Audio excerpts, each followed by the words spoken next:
Hi friends, welcome back to my channel. My name's Jack, this is Jthbooks, and this is I'm nervous to ask, but do you want to come book shopping with me? I know you do, come on, let's go. So, good morning. It is a Saturday morning, and I am off to London today, and I thought you could come with me. I'm going to meet my friend Sean, as I often do. I think they're wonderful. I like to spend the time with them. Normally we go book shopping. I'm not sure what we're doing this time, but we probably will go in a few bookshops. If you remember last time I did this, I'll link down below. It was probably like sort of the worst book shopping montage you've ever seen. But hey ho, we'll do another bad one. We'll do another bad one. Why not? Let's have fun. Yeah, I don't know. Do I have any books? I do have a few books in mind. I would like to go to Gaze the Word because I do have a few books in mind to buy. And I'm just excited. I just, need a fun day out. I need a fun day out. So I'm just going to get ready, but let's talk about what I'm going to be reading for the day, because 2-hour train journey, I need a book. I am going to be reading Isaac by Curtis Garner. Now, this was kindly sent to me by Verve Books. Verve Books really published one of my favourite books of last year, which was Sunburn. I was going to say Nothing Like the Sun, but it was called Sunburn by Chloe Michelle Howard, and it's brilliant. If you haven't read it, check it out. So I'll be starting this on the train. On the train. Doesn't happen very often, does it? But let's find out what it's about together. Then I'm going to get ready. And then we're going to go. And then we're going to go. After inexperienced 17-year-old Isaac loses his virginity through a dating app, a disappointing yet addictive experience, he spends his final months before university escaping into a dizzying new world of casual sex with forgettable men. This all changes when he meets 28-year-old Harrison at a party. I once talked to a man named Harrison, and he didn't turn out to be that nice, so I don't like that name. Isaac is immediately infatuated by the handsome, charismatic artist, but while they grow closer, his sense of self becomes increasingly hazy. Harrison's demands shift constantly, and after Isaac tries everything to prove his worthiness, he must take a hard look at his ideas about love, sex and men, and his relationship with himself. It's my cup of tea. That is my cup of tea. I'm excited for the train journey now, so I can get into this book. Yeah. Oh, I'm excited for this film. Dare I say it? Dare I say it?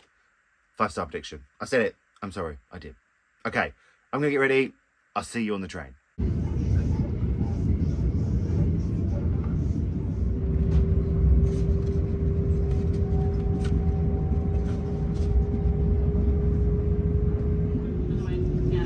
It's just like... When did we bump into? That was last weekend. You were still...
It's now 9:30. Books are bought. Books are bought. And you're not surprised. And I spent so much money. I got this tote bag from Gaze the Word for free. One that celebrates the anniversary for them. So, but I'll show you that in a couple of days when I'm involved, because now I'm going to bed. I'm tired. It was a long day. So, books, yay. Hi friends. So, it is a bit after when I went to London. When I did that, should we call it like it is, that terrible book montage once again, like book shopping trip. But I find it awkward, but it gives you like a little glimpse, and maybe you think, oh, I should go visit them, you know, because I always put like what shops they are and things like that. So maybe I'm just telling you to come visit the bookshops in London. I had such a fantastic day, actually. I really didn't realise how much I needed that day. I really needed it. I just had a great day. It was the kind of day we just went out for lunch and we did a bit of shopping. I was going to tell you to ignore the giant Pikachu, but when he attacks me like that, I can't, can I? Rude. And we just like sat in parks and chilled, and it was just perfect. I just really, really needed it. But of course, if I went in bookshops, guess what? I brought some books. I brought some books. But I'll show you first. I brought some t-shirts. I'm not even in my house, but I brought the t-shirts to show you. A couple of Gymshark ones. A couple of Hollister ones. They're the same, but in like green and beige, and black and white. They're all oversized because that's just how I feel right now. I just want oversized clothes so no one looks at me. Okay? That's all I've got. But I had a few books I wanted, but I wasn't sort of going to go mad. And I knew we'd go to Gaze the Word, so I was just saving them for Gaze the Word. And we both wanted the new anniversary tote bag that Gaze the Word were doing. And my friend Sean, they brought the tote bag for £7.50, bargain. And because I spent over £100 on books, I got mine for free. That was not my intention, but it happened. It happened. I can't believe it. I also can't believe that Pikachu was filling me, but we'll ignore it because it did scare me a little bit. But here's the tote bag. Isn't that so gorgeous? I love it. I love it. I love it. But let me find the books. So first up, I brought a non-fiction, and it is Strange Relations, Masculinity, Sexuality and Art in Mid-Century America. Now, look, could it be one of the main reasons I brought this was because that's Marlon Brando on the cover? Yeah, I know that's Marlon Brando just by his chest. And what? Okay, I went through a real stage where I was obsessed with Marlon Brando, like young Marlon Brando. But I am very, very interested in this book. Strange Relations explores this crisis in mid-century masculinity and the lives and works of 4 bisexual writers who fought to express and embody alternate possibilities. Building on Walt Whitman's philosophy of the love between men, Ralph Webb considers the ways in which Tennessee Williams and Carson McCullers, as well as Cheever and Baldwin, resisted in their art, as well as in their relationships, the damaging expectations of contemporary gender and sexuality. Didn't know it was about that, but that's made me even more interested. I'm glad I brought it. When we went into London Review Bookshop after, did they have a signed copy? Yeah, sure. So did I make a mistake there? I did, but it's fine. It's fine. But very, very excited for this one. And then, because as you know, I love Boulder and I love Permafrost, we have Mammoth by Eva Baltazar, translated by Julia Sanchez, which is sort of the trifecta of them now, but I am so excited for this one. I love those other 2 books so much. Mammoth's protagonist is disenchanted young lesbian. She is inexperienced, irritated by life, eager to gestate, and determined to strip everything else down to essentials. She seduces men at random, swaps her urban habitat for an isolated farmhouse, befriends a shepherd, nurses lambs, battles stray cats, waits tables, cleans houses, and dabbles in sex work, all in the pursuit of life in the raw. This small bomb of a novel, not remotely pastoral, builds to a howling crescendo of social despair, leaving us at the mercy of Eva Baltazar's wild voice. I think it has potential to be my favourite of the 3. I love it. I love them. I just love them. I just think she's it. She's the girl. She's the love. She's the love. And then I brought Napalm in the Heart by Paul Gusach. This is Sean's, who I went with, favourite book of the year so far. So I had to do it, didn't I? I had to do it. Oh, and every time I'm going to go to Word, I like to buy like a little, like they sell postcards, and I like to put them on my wall. So I bought this one this time. And this is Jason at Bear Pond, spitting out some water, which isn't a bit gross, isn't it? But it's fine. I just love to buy them. Yes, Sean's favourite book of the year, so I had to buy it. I had to buy it. I'm very, very excited. In a deserted village, an unnamed young man waits for an opportunity to escape. Society has been militarised, the dead lie unburied, and thugs patrol the land. As he waits, he marks the days that pass and writes to his lover Boris, with whom he shares an animal desire. In a series of impassioned dispatches, Napalm in the Heart unearths what it means to survive when language and nature fail, to refuse to give up when everything is lost.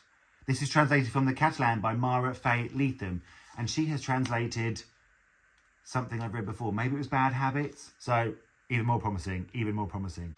Then I brought Queen Bee by Juno Dawson. Have I read Her Majesty's Royal Coven and The Shadow One? No, but this is the prequel set in Anne Boleyn times. It's 1536 and the Queen has been beheaded. Lady Grace Fairfax, the perfect English rose and witch, knows that something foul is at play. Someone has betrayed Anne Boleyn and her coven. Grace is wild with loss because Anne wasn't just her leader, she was her lover. And now she will stop at nothing to track down the traitor. Yeah, very, very excited for this one. I might read this one first and then go on to those. I have to find out if I can do that or if it'll be a bit too spoilery, as they say. But very, very excited for this one.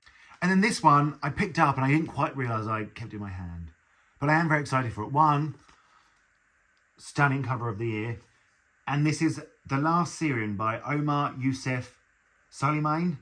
And it is translated by Ghada Morad. Well, yeah, I had saved this on my phone, but it sounds a bit like The Foghorn Echoes, but I love that book, so it could be a good thing. But just look at the cover. Look at the cover. Let's find out what it's about.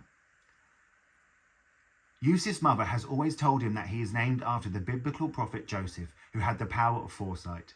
But when Yusuf participates in the first demonstration in Damascus in 2011, he feels that the uprising against the Bashar al-Assad regime after 40 years of silence and fear is a miracle more powerful than that of the prophet. While Josephine, a charming young Alawite, gathers in her house a group of youth to fight for their visions of a promising future, a forbidden love story unfolds between two men. Yusuf and Muhammad. Meanwhile, young Khalid's love for Josephine is brutally interrupted by the agents of oppressive regime. Gay love clashes with tradition, emancipation with prosecution, and feelings with loyalties, leading to an upheaval that sweeps away the destinies of the young as well as the entire of a nation. Yeah, it does sound brilliant. It does sound brilliant. I'm here, like, I'm at my friend's house again, and I did my wrap up here, and there was the cat staring at me, and he's staring at me again, and that cat hates me so much. It's his house more than it is mine, and I feel uncomfortable being here, knowing that he hates me this much, so I just want to, cry. And then we have The Safe Keep by Yao van der Wooden. Now, book or long listed. I didn't realise there was a queer book on the book or long list. Sean's read it, loved it. I basically buy any book they say. And if I told them to buy a book, they would say, absolutely not, I don't trust your opinions. But we were talking about with the worker engaged the word, and they were very excited. The queer book's here, so I'm very excited. It's been 15 years since the Second World War, and the rural Dutch province of if you're Dutch, I'm so sorry about this. I can't say it. It's quiet. I'm so sorry. Bomb craters have been filled, buildings reconstructed, and the conflict is well and truly over. Alone in her late mother's country home, Isabel lives her life as it should be, led by routine and discipline. But all is upended when her brother Louis delivers his graceless new girlfriend Eva at Isabel's doorstep as a guest, there to stay for the season. Eva is Isabel's antithesis. She sleeps late, wakes late, walks loudly through the house, and touches things she shouldn't. In response, Isabel develops a fury-filled obsession, and when things start disappearing around the house, a spoon, a knife, a bowl, Isabel's suspicious spirals out of control. In the sweltering heat of summer, Isabel's paranoia gives way to desire, leading to a discovery that unravels all she has ever known. The war might not be well and truly over after all, and neither Eva nor the house are what they seem. Yeah, I didn't know it was about that. Sounds brilliant. Book along listed, so I'm taking part in the booker, so I feel intelligent just by taking part, just by saying that. And then we went to the London Review bookshop where I bought The Coin by Yassim Zahar, signed copy. I've just seen this around on sort of Bookstagram. If you want to follow me on Bookstagram, Instagram, TikTok, all linked down below. The Coin's narrator is a wealthy Palestinian woman with impeccable style and meticulous hygiene. And yet the ideal self, the ideal life, remains just out of her reach.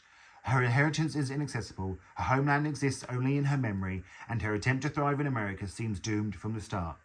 In New York, she strives to put down roots. She teaches at a school for underprivileged boys where her eccentric methods cross boundaries. She befriends a homeless swindler and the two participate in an intercontinental scheme reselling Birkin bags.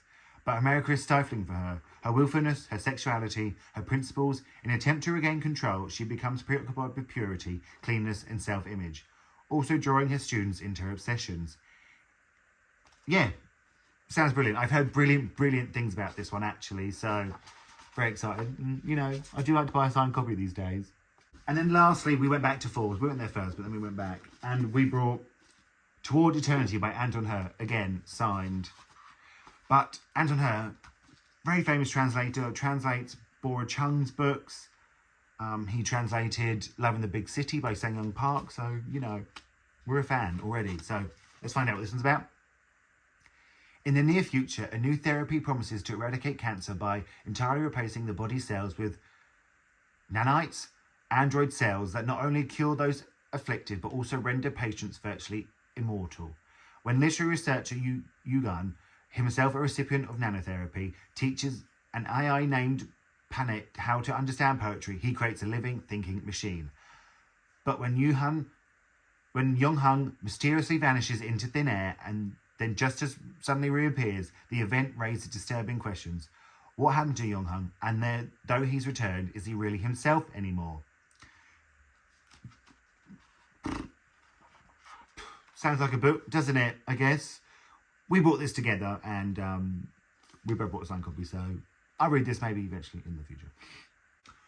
But there we go, I had quite a good book haul. I had such a fantastic day. I'm sorry the montage is a little bit shit, but, you know, I'm never a friend and I find myself sort of just talking instead of videoing. But I hope you enjoyed seeing a little glimpse. I showed you Buckingham Palace, Trafalgar Square, St. James's Park, you know. They're all just little good spots. We went and sat in Russell Square. We sat in Soho Park. And I can't tell you actually how lovely it was for me to sit in Soho Square just sort of surrounded by queer people. I don't have that in my real life. And it's something that really sort of affects me and I really feel like I need it. So that really did me well. And we had such a nice chat, me and my friend Sean. So it was just a fantastic day. I just loved it. I really needed it. But let me know your favourite bookshop in London. Let me know your latest haul. Let me know if you want to read any of these books that I said. I want to thank you all so much for watching. Feel free to like and subscribe. And I'm going to speak to you all really soon.